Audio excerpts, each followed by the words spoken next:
Copy. Well, I think we're probably just about time. I introduce myself. Good evening, everybody. Happy September. Hopefully, you are well within the thick of the school year, and summer is over. Everybody's back to it. My name is Darius Fake here. I'm the founder and executive director of Matic Labs. Appreciate my good colleague Jacob being able to share a little bit about our vision. But for us, really just want to put folks in proximity in the driver's seat to redesign and rethink these public institutions that everybody should have access to. And those institutions should work, in partnership with the community. So what way to really live out our values than to work alongside other organizations like InterSpark Learning Labs and to be able to work under the leadership and guidance of the genius of our parents and our community. So I'm super excited to be with y'all today. Kick it off to the homie Jake. Cool. Thank you, sir. So appreciate you, Darius. Thank you, Cornelius, Mika, and Ivy for joining us today. It's gonna be a really dope conversation.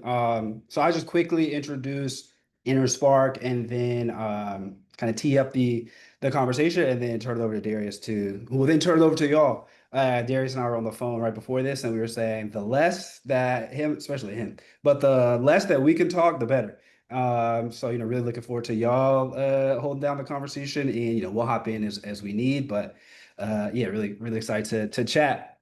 So yeah, I'm Jacob Adams, the founder, executive director of InterSpark Learning Lab. Um, Long story short, started the organization 2017, but prior to that, teaching at a super high performing school in Brownsville, Brooklyn. All the kids were black. Everybody was on free reduced lunch, like some of the highest test scores in New York State, but the school was just so rigid. Kids had to sit like this all day. First graders that I taught never had recess. It was wild. And despite being at this school that's like heralded as one of the best schools in New York City and New York State, I never got professional development on how to talk to parents or how to engage parents or how can we bring them into the process of working with and actually working with them to help raise their child. The school acted as if they had all the answers. So I thought that's something that always stood out to me because as a kid with just living with my mom and being raised by my mom, my uncle, my grandma, like and my aunts, it's like a village that was raising me, and they were very much involved with my mom's real cool with my fourth grade teacher, and my principal was her principal. So like everybody was in the mix. And that was something that I saw quickly at this school that was real successful. Like they weren't bringing parents and families into the mix. Um, and last thing I'll say is I saw this report on LinkedIn that someone was talking about and just kind of framing it as like this new approach to education that can really help transform schools and help us get out of this mess that we're in. And as I was reading through it, I noticed there was no mention of parents or families or the community really, but definitely there was no mention of parents and families. And so I commented on the thread is basically saying just that. Like I find it interesting that their voice is missing. And the woman who put it up, just very like public figure, very much involved in school, quote unquote, reform. And her response basically was just, parents don't come to the design session, so what do you expect us to do? And so I was like, well, if they're not coming, then like that should be before you jump to the solution. The problem that we should be trying to solve is how do we actually make school a place where parents can have input, not just say, oh, they're not coming, let's skip them. We got all the answers. Like you a parent, you should know better than that. But that's where we at. So Darius and I, just two young brothers out here trying to figure it out. The people running these big districts couldn't do it, but we able to figure it out and bring some parents here today to be able to share their limited time to be able to talk to us about what they wish they saw in school. So that's enough yapping from me. I'll turn it over to Darius so he can get the convo started. And I'm gonna Yeah, stop. absolutely. So I got like the first sort of question, and for everybody else that's been part of our webinars, it's really more like a fishbowl conversation. And so the first question I want to kind of just highlight and ask each of our panelists to answer, but also introduce yourself, right? Like what's your name, where you're from, and what grade is your child or children in to help sort of like frame and set the tone for the day. But I'm just gonna put it in the chat. But how do schools show or fail to show, right? We want to give credit where it's due, that they trust your perspective as a parent. So, teacher hat, give y'all some time to think. But whoever's ready, want to take that one, go ahead and unmute and take us away. Introduce yourself as well, please. Well, I'll kick it off. My name is Ivy, and I'm in Los Angeles, born and raised here. My daughter goes to a LAUSD school. She is in third grade. And we're answering the question too, right, Darius? Yes, yes. Oh, um, how do schools show that I'm sorry, fail to show that they trust your perspective? I can only speak from experience, and I've had a experience where a teacher, just kind of blew me off when I mentioned or what I've noticed or observed with my daughter. And I actually remember bringing this to her to talk to her personally about, hey, this is what I'm seeing, and you know, just very dismissive. That was my first time really seeing or experiencing something like that. And she didn't necessarily trust what I was saying. This is our first interaction, um, because she was a new teacher for my child. But it was kind of disheartening. And I would say that it definitely made for a rocky school year. But, despite that, I pushed forward and, kept trying to establish good lines of communication so that we could get through the school year. But I will say that sometimes it's difficult dealing with teachers, especially if you're only dealing with them for 1 year. They don't have that rapport with you, and you don't have that rapport with them. So it's difficult to meet on that common ground of, hey, I know what's going on. You should probably listen to me, at least when it comes to my child. Um, so that's really all I can say about that question. I'll go next. Hi, everybody. My name is Mika. I am a parent. I'm also founder of Stronger Schools. Husband and I have been living in the city for about San Francisco for about a little over 7, 8 years. Two kids, sixth grade and third grade. The question is, how do schools show or fail to show that they trust your perspective as a parent? Again, I like to speak from former experience. I was a PTA president for 2 years, and I think one fail was when I went to the principal at my kids' school and just trying to, introduce myself, let her know I have these ideas and I'm here to help. And I did come to them saying like, hey, as a Black and Mexican woman, and they of course were, different color. And I just want to let them know like I'm here to help. And I think just them not like following up with me anytime I had any ideas, anytime I would email them, they just would never email me back. So I just feel like they failed because I had so many great ideas and they just failed to trust me. And then an incident would occur. Like one incident occurred with like a gate hitting the child. It's like, okay, well, I told you in the first email, can you lock up the gate? You sent me an email after that you would. I went to go check it and you did it. So it's like you're not. And again, I'm not coming off as a parent that's like nagging or complaining. I'm also coming with solutions. So I think that's one way how I feel like they fail is like not listening and not following up with parents and not really listening. They think, they're sitting there like with a little notepad, but are you really listening? Are you really trying to put solutions to the problem that I'm coming here with you with? And sometimes I have ideas. Some parents will come with ideas, like, hey, I have this ideas, but they just turn them down. So that's what I think. Yeah, those are definitely some great examples. My name is Cornelius. I live in the Northern Bay area of California. I have a sixth grader in middle school, and so definitely from the different schools that we've been to, we've moved around a little bit in the Bay Area. And so we've been able to go to a charter school and then a couple of different public elementary schools. And I definitely agree with teachers being dismissive or not having good follow-up. And so I would just probably say that where we can see if they're trusting or not is with the amount of effort they put back in. Usually if you're putting effort in to try to communicate, early, especially because you don't usually have a lot of rapport from year to year, I know that in the charter school that we had, uh, that was a place where we did feel like we had a good communication because a lot of the teachers cross-functioned. And so when he moved to different grades, we had, better experience because they were more familiar. Once we got into some of the schools that he's been in recently, where he's having that experience where it's, the one teacher, they don't have a lot of time.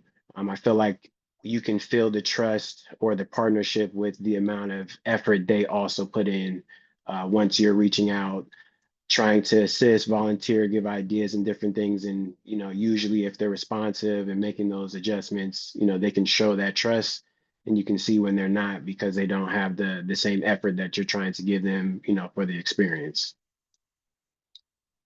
Mm.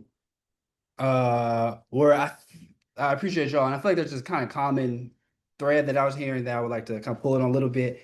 How would I hadn't even thought about things with you. I think it's you, Ivy. Like they're only there for a year, so it can kind of be difficult to build the relationship. So that is one thing schools could really think about changing. But if your kid is with a teacher only for a year, for each of you, how do you ideally how would they be building these relationships? Listening, obviously, not being dismissive. But how could they best build this rapport and relationship with y'all at the beginning of the year? To start this, to be able to kind of create a relationship that can grow and where you feel trusted. And Ivy, you can go first. Well, I'll just say, as a parent, I personally make it an effort to, be there on the first day of school, to be there for any, they have assemblies on Fridays. So I think, I was there for the very first one, just really getting to know the teacher, making an effort to be at, back to school night, personally introducing myself and, really just kind of giving her a brief on like, this is what I know about my child. These are things that maybe she did well last year or didn't do as well last year that I'm thinking might be, an area for her to improve on or areas that she's strong in, really just establishing that line of communication. And some teachers are very receptive. Some, they're completely open to it. And some are just a little bit more like, well, I think I got this. And it's like, you know, that's the best way that I can say to build that rapport. But, also it's just maintaining visibility at school is probably the biggest way because that's how I ended up really meeting her current third grade teacher is just by, being on campus and sort of seeing her a couple of times and then realizing, oh, she's a third grade teacher. Oh, maybe we'll have her next year. So that rapport kind of comes with just being there consistently as much as you can. I know everybody's not able to do that, but yeah, that's it.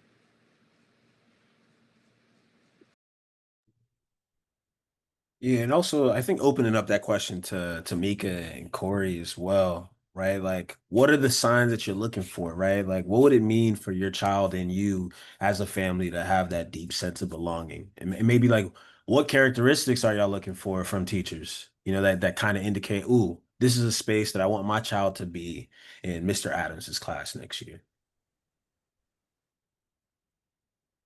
Yeah, I just think I'm gonna kind of piggyback off Ivory, but like, yeah, building a rapport, like you said, showing up on the first day of school, back to school nights, getting the teacher's phone number, being in the group text, WhatsApp. I know parents, we can't always show up to PTA meetings, but like getting to know the teacher, like I said, get to know like their birthday, bringing little gifts, volunteering in the classroom, just building that. Also, I want to build that friendship with the teacher first too. That kind of like, okay, build that safe space. Like, hey, you can come talk to me about my child. I could too come tell you about my child, and we can come together with a plan on how we can guide my child on how this is learned. And I mean, that's one way I would feel too.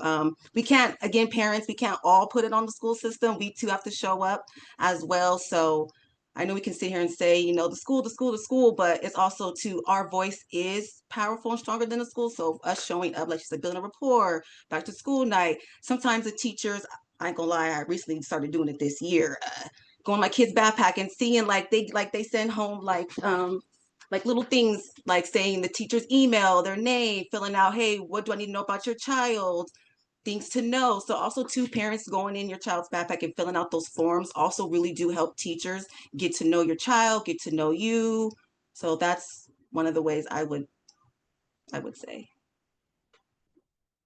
Yeah, those are definitely excellent examples. I guess I'll take the position of the dual household working, where I'm not available every time to go to the first day of school. I know that recently I've changed in the department, so I've been able to be a lot more available for those things, the PTAs and the first day of school. So I know for our family, it's really been beneficial when the teacher is not on just a direct line objective and has a little bit of space to learn my child. So, having, that availability to where it's like, hey, we know that this is where your goals are, but to having some fluidity to learning the child so that we can, also learn with them.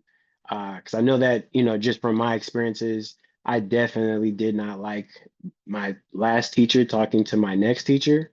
I definitely might have taken a few liberties that I might not take in the next class. And so I just know that with some of the experiences I've had with my son, um, just having that space where we let the teacher know that we're definitely here to support because we don't think this is a teacher or school only type of job in getting our children ready, but also it helps when they're not just on a this is my plan, this is how I've done it for 20 years, they meet this criteria, hit this box, or they don't. And so I just know that when we have the good communication, and just having that available space to know that we're both learning each other, and especially with the young children, they're learning themselves. And so just having that opportunity to partner with them. So I feel like those would be some of the characteristics that I would be looking forward from any of the teachers to find out, is this going to be the year where we can make some goals and some gaps, or is this going to be one of those years where, it's explaining of how, life can be and trying to take those opportunities to get them prepared. Yeah, and I feel like we're kind of like there already, right? Like, Mika, you kind of just already talked about, hey, there's a lot of power at play here. Whether, as a parent, how much time I have, the insight, right? But also understanding the school has a large part to play. And there's a little bit of balance. We're in this relationship together. And so as for us, and especially me as like a former special education teacher, I'm really curious to hear from you all. And maybe we could start with you, Corey, but like what decisions about your child's education do you all wish you had more of a voice? Like, and how can the school sort of like support and create the inroads for that voice to be loud, to be at center, and to be part of that process? I mean, I hate to say that it would be, let's teach what they latch onto. So I know that, something, just to expound on it, because we're a dual household, my wife has told me for the last 5 years she would rather homeschool so that we can have that approach of what do we find that my son is enjoying, what can we make easier to learn where it's not so rigid, so that we can not just meet the status quo. Obviously you still have all your testing, you still want to make sure that they're exceeding the requirements, but just to have the teaching curriculum a little more fluid. And so I know with that, we have some families that do the homeschooling, and so it just seeing the difference in how the child or the children adapt and enjoy those things that is enjoyable.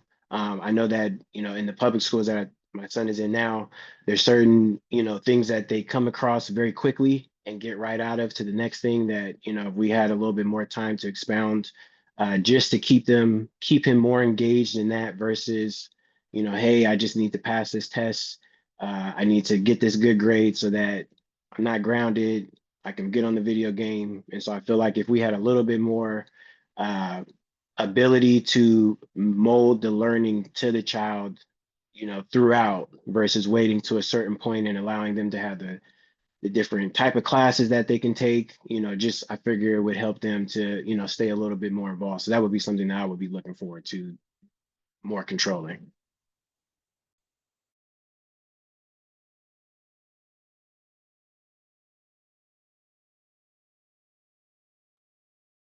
Definitely want to invite Mika and I. Oh, Okay, actually, yeah. No, go ahead. So basically, what you just said, like basically what we want more control of as far as like education with our kids, like Exactly. Like, what learning questions do you wish you had more of a voice? You know, you had more say. everything, honestly. No, but honestly, that's crazy. I mean, I was just talking to a parent today, and I was just saying, like, it's definitely the education. I love how he said homeschooling because there's some parents who don't want to homeschool, and I'm one of them because I do rely on the public school system. But I definitely want to change what they're learning. I feel like why are we teaching kids a Spanish class in high school? Why not teach them in elementary? Why not that way by the time they do get to high school, middle school, they can learn a Chinese or a second language because their mind already opened up to a first language, which is predominantly Spanish.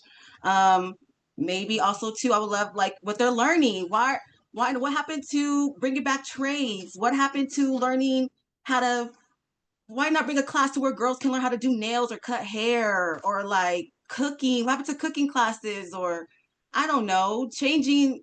I mean, I don't know. I guess math, English, science, I guess, but I want to bring more real life situations that make sense, like more real life education, like a business tax class in middle school. Why not teach them that? Or a trade class, stock market. I mean, what are we doing here? I mean, I don't get it. And then don't get me started on also too just what we're teaching our kids at a certain age. I feel like let's slowly bring our kids what we're teaching them every, as far as like the other day there was a book in class and I think it was like a kindergarten or first grade book and they were like learning different sexualities. I'm like, that's too young for that age. I feel like they're too young. They need to learn about Paw Patrol and all that stuff. So I can go on and on. I just feel like what we're teaching our kids. And I mean, let's be real. Everything teaching kids is not real. You know what I'm saying? So I think bringing the parents' voices in and saying, "Hey, let's bring real education. Let's teach our kids real life stuff." Like, what do we? I'm sorry, I can go on, but that's just how I feel. No, you had me at Paw Patrol just to put them out there as well. I'm just saying. But I hear you though, like being the classroom is a partnership. It's not just me as a teacher teaching what I want or what the curriculum. It's also like I got your own child there, for 180 days out the year. I'm curious, Ivy, want to give you a chance to also kind of, share a little bit about what you wish you had more of a voice in. I am totally on board with what Cornelius has said and what Mika has said thus far. I'm really big on actual real world knowledge. When kids leave school, they should be able to be self sufficient. Learning how to cook, learning how to read a laundry label, learning how to, well, it's not balance a checkbook anymore, but learning about finances, what's a budget? How do you figure out how much you're actually going to take home every day versus saying, oh, yeah, I just make $20 an hour. Kids have to have some real world applicable knowledge when they leave school. And I feel like that's where a lot of what we're doing is lacking.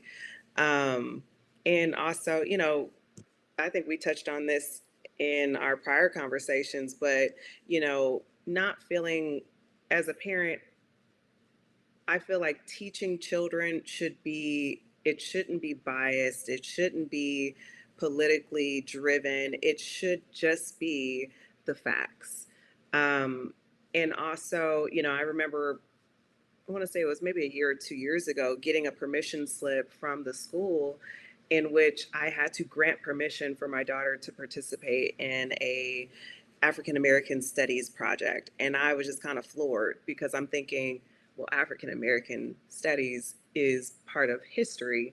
So why do I have to give special permissions for her to participate in that?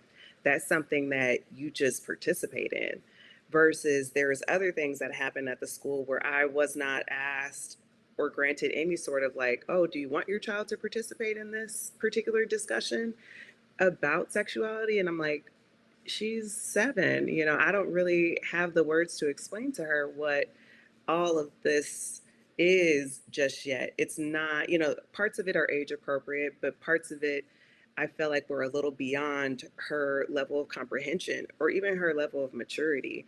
So I think those are sort of the things that I feel we as parents should have way more control over in terms of our child's education.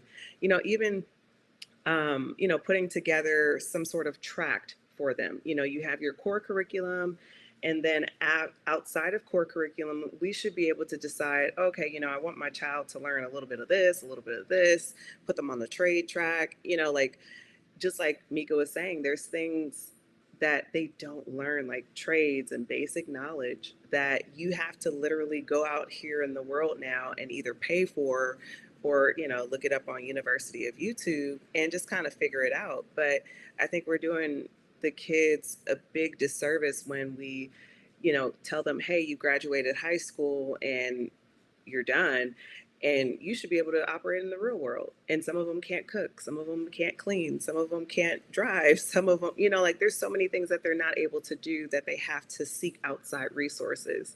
And like you said, you're spending so much time in this one particular place. You should be able to learn a lot more than just like what's in this textbook. But that's it. Yeah, and I just wanted to double click on Mika's point with the learning. I definitely probably abused the trade work trade. I took foods class probably a couple of years just so that I can get a better grade, but it definitely helped me to get a little bit more prepared. But we specifically put our son in a French charter school Mm. early to try to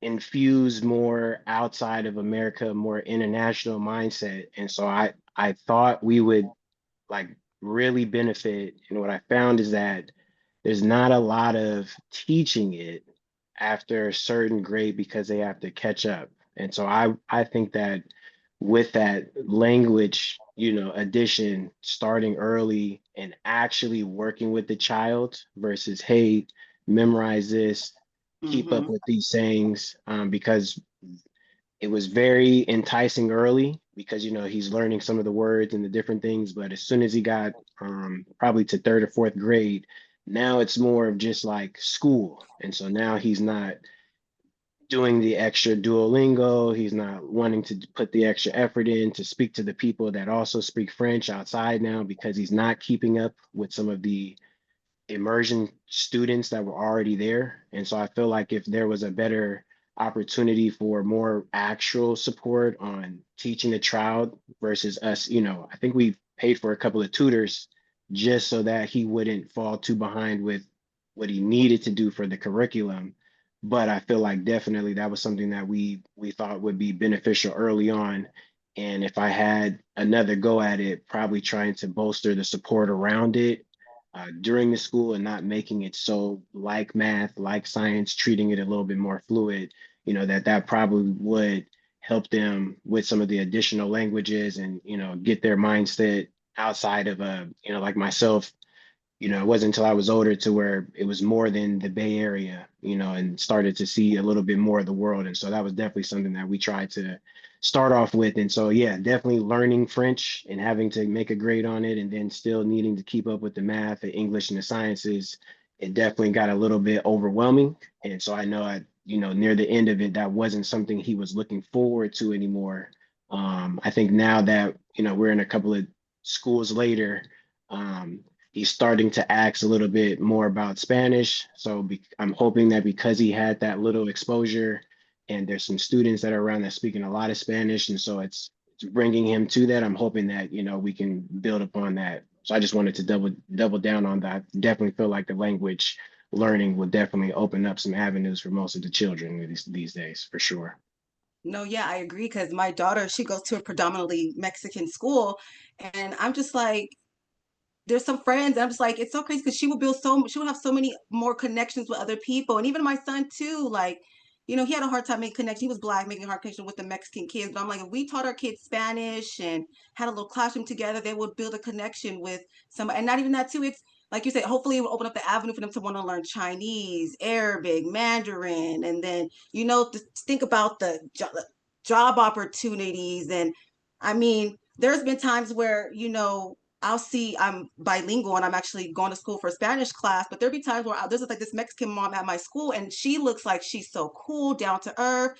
we always hug and say hi, but the language barrier, I can't connect with her. And it's so hard. It's like, dang, if only I was taught Spanish, from my school. Because again, my parents, again, were Mexican. They came to this country. They didn't, they weren't worried about teaching me Spanish. They were about learning English. So if the school, which parents rely on the school system to teach our children, if they would have taught me Spanish, I mean, who knows? So that's just, I agree too, is definitely the language for sure. Yeah, and that's such a concrete thing, like dual language. We could start as dual language, but like, yeah. And just another point I feel like that everyone was kind of making around these like relevant skills, like being able, it's so wild, if you've been able to travel internationally, you go places and so many people are speaking English, and that's like not even that might be the second language of the country. And then you come to America and it's so rare. So I feel like that is something that as I've grown and traveled, like it's kind of opened my mind up as like, oh, this only speaking one language thing is like it's a very Western idea. And just hearing y'all talk now, I'm kind of connecting to how that really starts in schools. Um, and one thing that I was thinking that, as a point you made, Corey, just around like the how y'all were thinking about like your wife was wanting to homeschool your son to be able to have that like personalization as a part of their schooling. And like the main reason Darius and I started doing these panels is because of the decrease in attendance in schools across the state, and actually reading the reports, and they're not talking to parents, they're not talking to kids, they're talking to teachers. So we want to provide the space for that. And then it also reminds me of this podcast I was just listening to about how parents are taking their kids out of schools.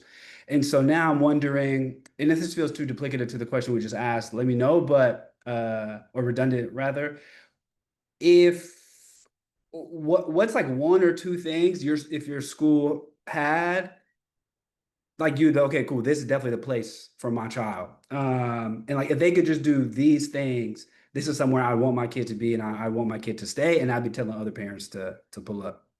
I can go first, if you don't mind. Two things. Honestly, a strong PTA, because I feel like any school has a strong PTA, that school's doing something. Let's be honest. We don't watch Abbott Elementary, all them good TV shows to where that PTA don't play.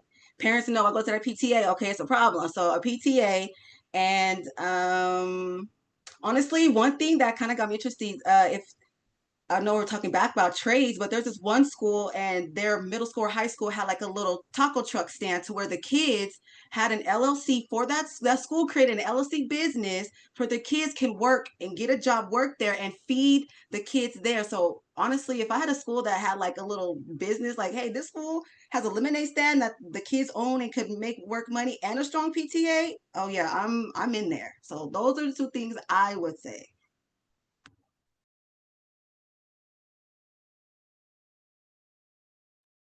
Go ahead, Ivy. I need a couple moments. I need a couple more Okay. moments. Um, I would have to say, in line with what you both have said, Mika and Cornelius, if they had some sort of like after school second language, you kind of pick and choose whatever language it is that you want your child to do, that would be like the cherry on top. I feel like, having options after school really helps parents because at the end of the day, I don't know many people who are, getting off at 2:30 and are able to pick up their kids and just, have a regular day.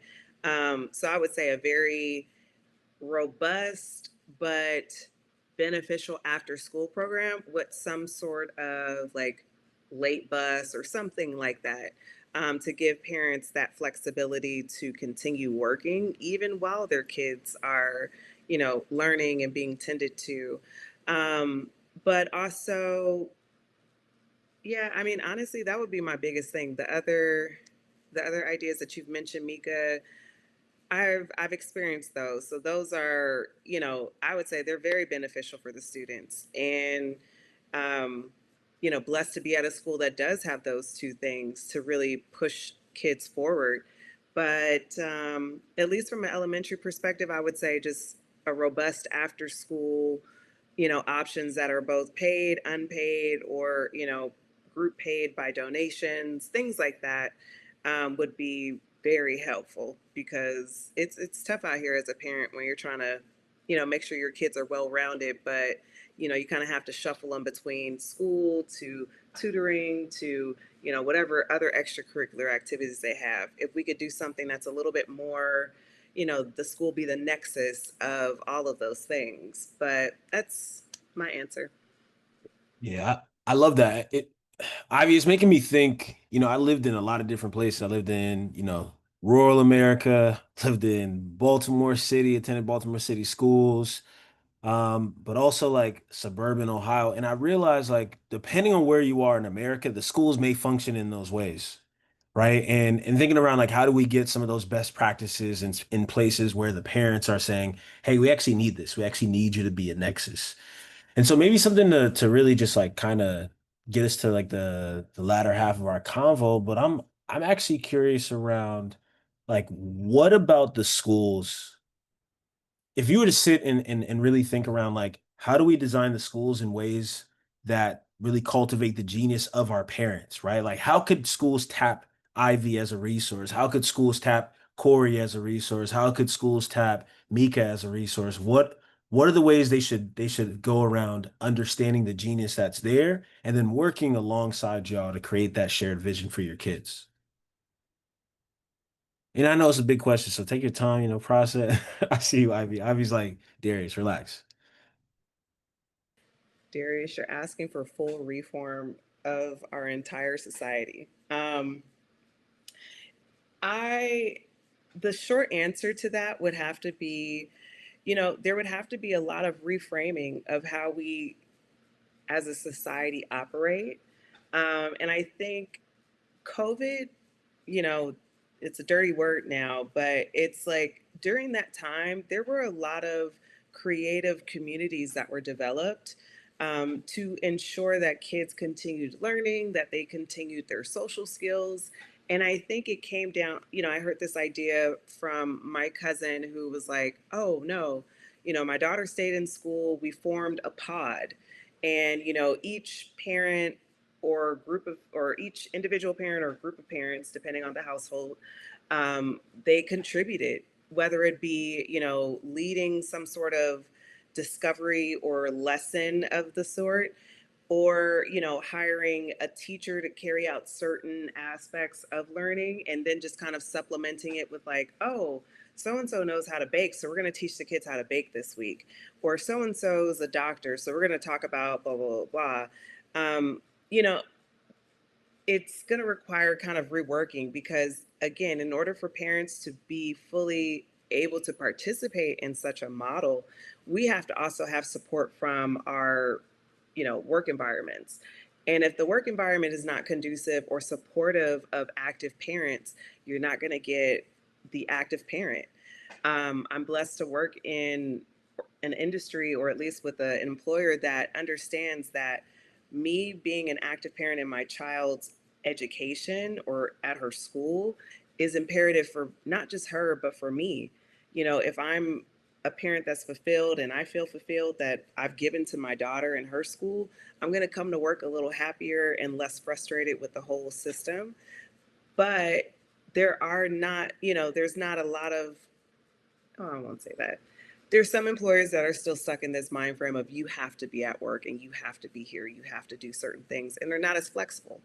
So, that's just my spill. I'm gonna let Mika and Cornelius add to it, but that's just my take on it.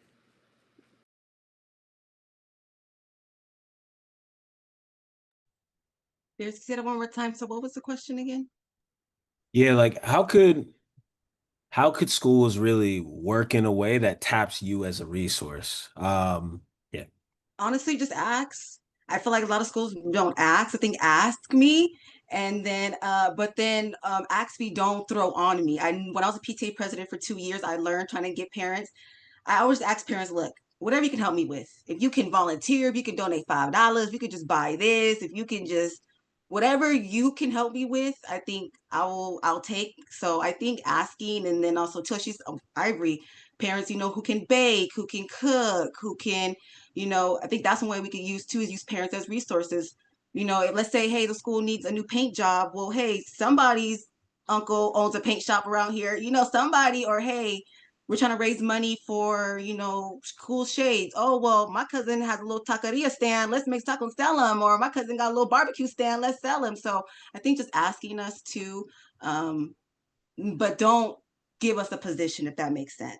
Ask us, but don't give us a position. We'll tell you what we want to do. I think that would be a better way. And also, too, if I had to add, I think parents want to feel more appreciated. I think one way to get more parents involved is like, let's say if PTA, like let's say, hey parents, we're doing a giveaway. If we're doing Get with the Classroom. If you volunteer, 5 hours out the month, you'll get a gift card at Target for $25, and the classroom wins a pizza party. I think that would be one way to get parents involved. And also, too, the parents who are on the PTA and who do help and volunteer, maybe have like an award assembly where all the kids can come and show appreciation to the parents. So I think that, too, is just showing a lot of parent appreciation.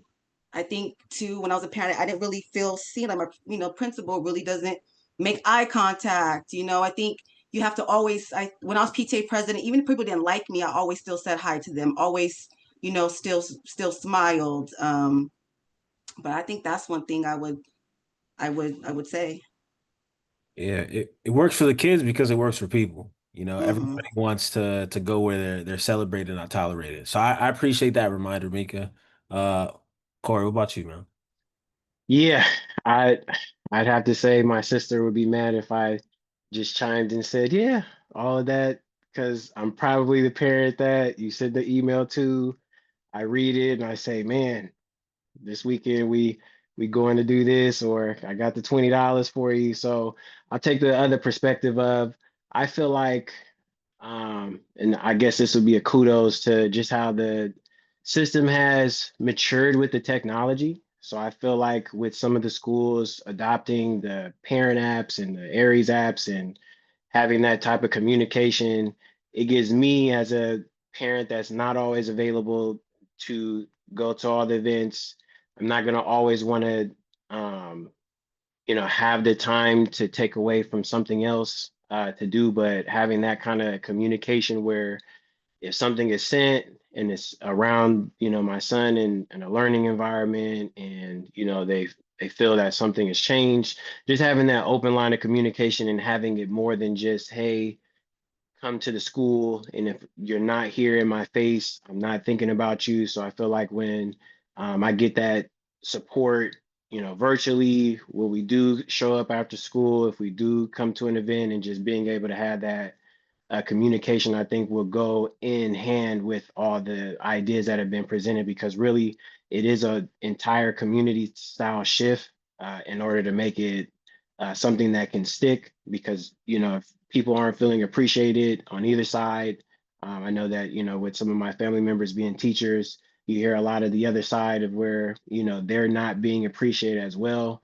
And so just having that ability to communicate in an easy manner for me and for them, because they can do it at their convenience, whether it's in between class, just being flexible, I feel like it uh will assist in making sure that um I could be a part of the experience, a part of the community, to make sure the impact is happening, because definitely around my son, definitely tip top priority. But I'm probably not pulling up to the cake and ice cream stand sale on the Saturday. Just like, yeah, I'm probably not doing that. So I don't want to make it seem like I would be, or somebody probably come catch my coattail. But I think the communication both ways and having the different platforms to utilize has made it a little bit easier. So Yeah, I hear that. It's just like making like giving parents a lot of different and families a lot of different entry points to be involved. Like everybody's not gonna engage in the exact same way, nor should we. Same way I think y'all are talking about how the curriculum this should be personalized for the kids. Like also parents should have there should be some personalization in the ways in which parents can interact with the school and actually influence it and make it the place that they like it to be. So we have like 9 minutes. If anybody from the audience has a question, feel free to drop it in the Q&A. But while y'all are thinking about that, if you were, I guess for y'all, Because you answered. Just gonna think around personalization. Is there anything else that we haven't asked that you feel like if you could talk to the principal or talk to someone who's kind of cutting the checks that are helping the school run or people making the curriculum? We've talked about personalization, but like anybody at the decision level maker who's decision making level who's influencing how you engage with the school, how your children are engaging with the school, like what is something that you would want them to hear that we haven't asked them?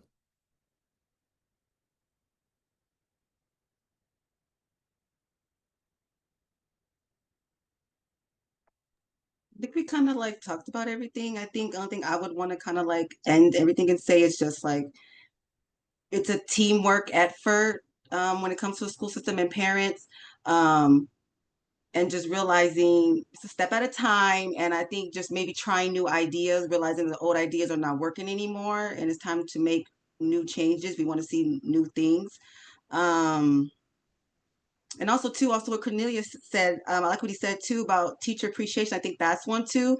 Is I think parents need to realize. I think is I'm hoping is parents can realize is that maybe not so much rely on the school system and that realize that your voice is powerful. So you don't really I mean, yes, we do rely on the school system for grants and funding, but I mean, we can go out there and get it ourselves. I mean, we can go out there and create a community, like I said, a PTA or PTO or whatever. Say, I can gather 5 parents in my school right now. Say, hey, classroom 13 needs crayons and backpacks. Okay, let's all get together and do it versus trying to wait for the district to find funding. So I just want to say, parents out there, just really advocate for your child. Again, these people have your kids 8 hours out the day, and they are shaping and molding your children. So it's very important to get involved on what they're teaching, how they're teaching, heck, what they're eating. Even the school lunches, I feel like that could be changed. But I mean, I feel like we talked about it all. Hope we can do this again. I really love this. No, for sure, for sure. And Stephen dropped a good. Hey, glad you're here, sir. But he actually dropped a really good question in the chat. So with our last few minutes, I do want to make sure we have time for that. But he said, I have not heard anyone mention joy. Where does joy live as it relates to the type of school experience you want for your kid? Hmm. Yeah, we should have had you moderating, sir. Yeah, next time. So But he yeah, said, I think that's a good question we could end on. But I mean, please, we can make time for everybody to respond. can you read it again one more time? Yeah, Jake, Yeah. can you copy and paste it and put it in the Yeah, so I can see. I chat? can't see it. Well, so where does joy live as it relates to the type of school experience you want for your kid? I mean, I like that. Where's the joy, right? What happened to like school pride? What happened to like, I was telling Darius and Jordan a long time ago before we met. I was like, what happened to like, people wearing like the bumper stickers, like my child goes to this school, like people are so 49ers and football teams. Well, what happened to school pride? So I don't know. That's a good question. I think I don't know. We have to first start with, I guess, the funding and the teachers first. I mean, I don't know. That's a good one. I would say that in the personalization of the learning, I feel like that would draw the joy out of the child. That would then in turn make the learning experience for the teacher better because they have that attention. They're not fighting for it as much. And then in turn, I'm happier because I'm not dealing with them rigorously having to fit into whatever they need for that day, for that year. And so I definitely feel like, if we were to personalize a little bit more, I feel like that would bring the joy on because we'll be happy about it. I know that, there's definitely from, I I talk to my son about it all the time. He likes to wear the previous school's shirt at the new school just so that they know where he came from. And I'd be telling them like, bro, you got to be where you at, man. You can't be dragging at, the last. So to your spirit part, I definitely feel like, that's one of the things he particularly likes. He likes all the different animals and the different color schemes. And so because he's been at more than one school and been exposed to it, I feel like he hasn't picked one, but he definitely likes to make sure the newest school knows about the old school. So that's as far as I can go with the pride. I told him this year, I said, I'm not buying you just you got the PE clothes, bro. That's it. I'm not just gonna be buying you extra drip that says this, and then you're gonna be wearing it at the next school. I don't want no beefs.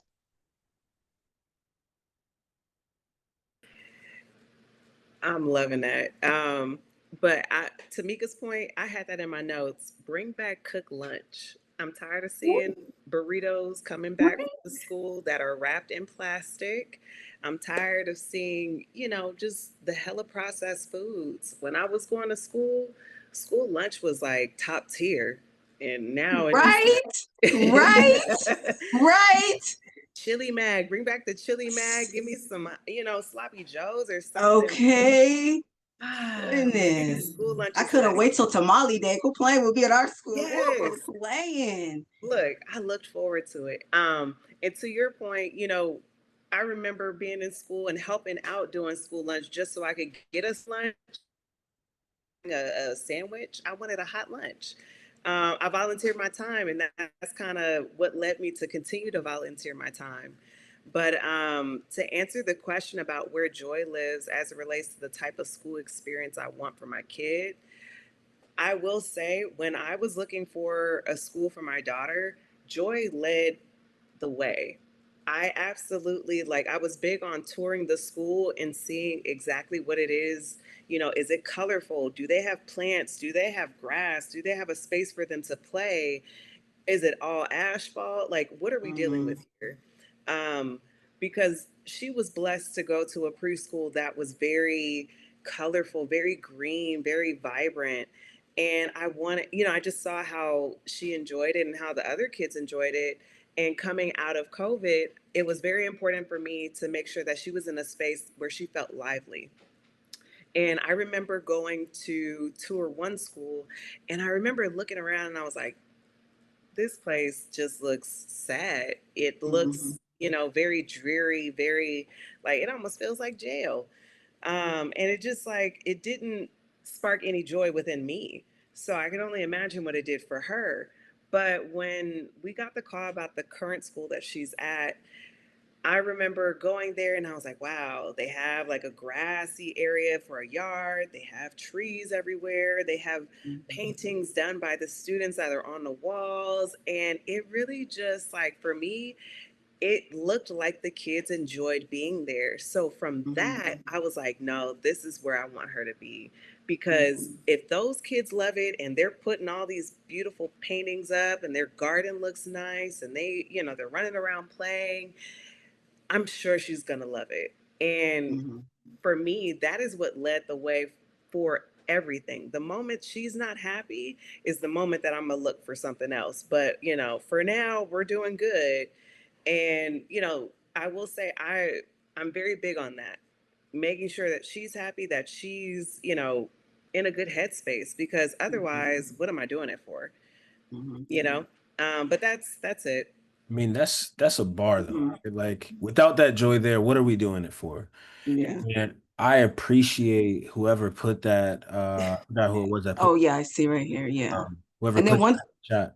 sorry, one thing I want to add on too about joy before I'm gonna go, but also too, I think the reason why there's no joy is because the school doesn't promote that. My son again went to an all Mexican school. He's black, ain't no people up here, So I, as PTA president and the teacher, we created a BSU. So I think also too the school showing, hey, we appreciate black, brown, Asian, white kids. I mean, so I think the school also too has to show like she said, the colors, we walk to school. I mean, of course, can I have no joy. But if I walk into a school and I'm biracial, I see, Kamala and the Mexican president, I'm just like, oh my God, of course, I see myself. So if the kids can't see themselves in the school, of course, there's no joy. And that might just be the mic drop for today, Mika. So I definitely just want to say, like, for Jacob and myself, like, I think just a big thank you. Rarely in my life has my black mom ever got to grab the microphone and speak and say, "This is what my two boys need in your school district, and this is how they struggled, and this is how you can meet me in the middle." Right? Rarely I don't think ever has a school district reach out to my father and be like, hey, Mr. Fake here, Darius is struggling in these ways. And so I think for Jacob and I to not just sit in like these are experiences as young black boys growing up, but as two former educators, as a charter school administrator, as nonprofit founders, we do got a little bit of closer proximity to power. So we want to be able to use that power in a way that centers, parents here in California, just like we did with students and really just want to be able to like say thank you, right? Like to tap into that genius and allow your words and your input to guide our next steps. I'm really excited. And so we'll send out the playback for everybody that's here.